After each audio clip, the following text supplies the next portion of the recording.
வேலூரில் உள்ள காவல் பயிற்சி பள்ளிக்கு யாருடைய பெயரானது சூட்டப்பட உள்ளது?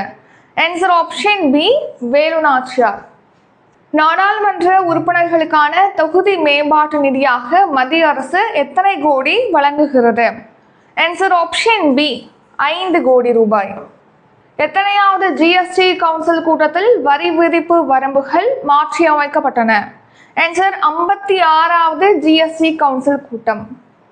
நாட்டிலேயே முதன்முறையாக விமானங்களில் காணப்படும் அதிநவீன வசதிகளுடன் வந்தே பாரத் ரயில்கள் எங்கு தயாரிக்கப்படுகின்றன? Answer option D, Chennai.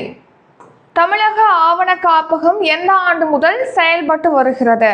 Answer 1805ஆம் ஆண்டு முதல்.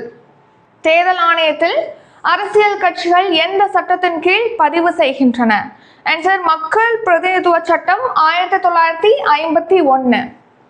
பக்ராம் விமான தளம் கீழ்கண்ட எந்த நாட்டுடன் தொடர்புடையது? ஆன்சர் ஆப்ஷன் ஏ, ஆப்கானிஸ்தான். சமீபத்தில் முதல்வர் மு.க. ஸ்டாலின் தகவல் தரவு மையத்தை எங்கு தொடங்கி வைத்தார்? Answer option A, Chennai. குரோஷியாவில் நடைபெறும் உலக மல்யுத்த சாம்பியன்ஷிப்பில் இந்தியாவின் அண்டிம் பங்கால் டேஷ் பதக்கம் வென்றார்? ஆன்சர் ஆப்ஷன் சி, வெண்கல பதக்கம். எந்த ஆண்டிற்குள் ராபிஸ் தொற்றை முழுமையாக ஒழிப்பதற்கான தேசிய திட்டத்தை மத்திய அமைச்சகம் முன்னெடுத்துள்ளது? ஆன்சர் 2030ஆம் ஆண்டுக்குள். மாநில நெடுஞ்சாலைத்துறைக்கென அமைக்கப்பட்ட தனி ஆணையத்தை தொடங்கி வைத்தவர் யார்? Answer option A, M K. Stalin.